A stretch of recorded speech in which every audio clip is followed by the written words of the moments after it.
नमस्कार मंडळी. हेल्दी खाणं महत्त्वाचं आहेच, पण कधीतरी मनासारखं काहीतरी खायलाही हरकत नसते. म्हणूनच आज बनवूया झटपट चटपटीत खूपच चविष्ट अशी मॅगी. सुस्वागतम आणि सर्वांना माझा नमस्कार. आज मी तुम्हाला अशी झटपट अशी मॅगी करून दाखवणार आहे घरच्या साहित्यामध्ये, म्हणजे जे अवेलेबल साहित्य आहे त्याच्यामध्ये. चला तर मग सुरू करूया. इथे मी बारीक कांदा चिरून घेतलाय, टोमॅटो बारीक चिरून घेतलाय. त्यानंतर फोडणीसाठी इथे मोहरी आणि जिरं आहे, हळद आहे, लाल तिखट आहे, तेल आहे. आता ते तुम्हाला दाखवत नाहीये. त्यानंतर इथे बघा मी बारीक अशी मॅगी करून घेतले, मॅगी अशी बारीक करून घेतली म्हणजे, आणि त्याचे मसाले देखील इथे बाजूला काढून ठेवलेत. चला तर मग रेसिपीला सुरुवात करूया. आता सर्वप्रथम मी या ठिकाणी तेल घालून घेतलंय. त्यानंतर मोहरी आणि जिरं तडतडलंय चांगलं, आणि कांदा घालून घेते. कांदा चांगला लाल होईपर्यंत परतून घेणारे.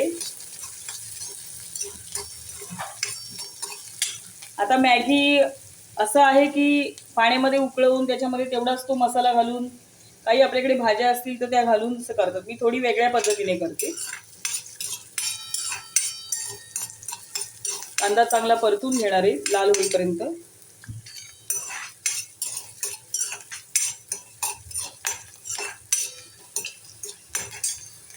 आता हळद घालून घेतले. पुन्हा एकदा चांगला कांदा परतून घेते. त्यानंतर टोमॅटो घातलाय, तो सुद्धा मस्त तेलामध्ये छान असं परतून घेणार आहे. आता टोमॅटो परतल्यानंतर या ठिकाणी छोट्या चमच्याने 1.5 चमचा लाल तिखट घालून घेतलंय, आणि थोडासा गोडा मसाला घातलाय, म्हणजे पाव चमचा. पुन्हा हे चांगलं परतून घेतलंय. आता ह्याच्यामध्ये 1 ग्लासभर पाणी घालणार आहे. तर ह्या पाण्याला चांगली उकळी येऊ दे. आपण मीठ घालूया.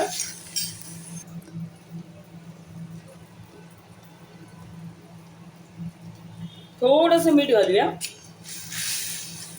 आणि या पाण्याला चांगली उकळी येऊ दे.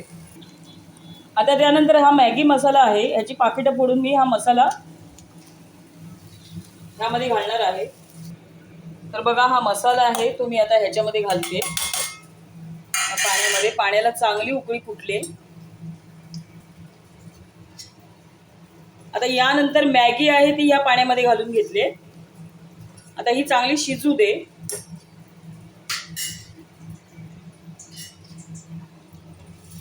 अशा प्रकारे पहा मॅगी शिजत आहे. याच्यामध्ये तुम्ही जर तुमच्याकडे सिमला मिरची, गाजर, मटार असतील तर घालू शकता. आता माझ्याकडे ते साहित्य नव्हतं किंवा त्या भाज्या नव्हत्या म्हणून त्या मी नाही घातल्यात. कांदा टोमॅटोवरती करून दाखवले. आता ही चांगली शिजू दे, मग तुम्हाला दाखवते. तर पहा अशा प्रकारे आपली मॅगी जी आहे ती चांगली शिजलेली आहे.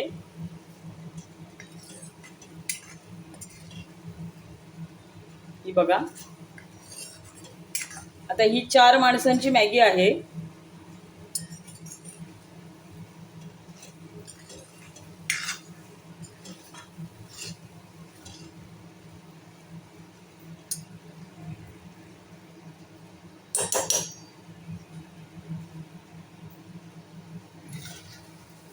आता आपण गॅस बंद करूया आणि सर्व करूया.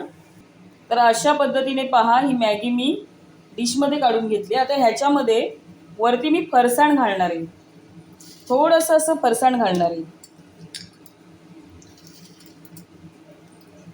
आणि तुम्ही ह्याच्यावरती कच्चा कांदा आणि आपण टोमॅटो आतमध्ये फोडणी करून त्याच्यामध्ये शिजवून घेतला होता, तो असा न करता साधी मॅगी करून वरती कच्चा कांदा बारीक चिरलेला, टोमॅटो म्हणजे भेळेसारखं फरसाण असं वरती घातलं तरी चालेल. तीही खूप छान लागते. आणि चीज किसून घालायचं म्हणजे अजून छान लागते. तर अशा पद्धतीने पहा आपली जी मॅगी आहे ती तयार झालेली आहे.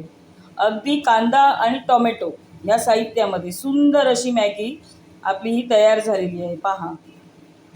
तर ही मॅगी तुम्हाला कशी वाटली ते मला नक्की सांगा. व्हिडिओला लाईक करा, शेअर करा. तसेच चॅनलवर नवीन असाल तर चॅनलला सबस्क्राईब करा. व्हिडिओ पाहिल्याबद्दल सर्वांचे खूप खूप आभार. धन्यवाद.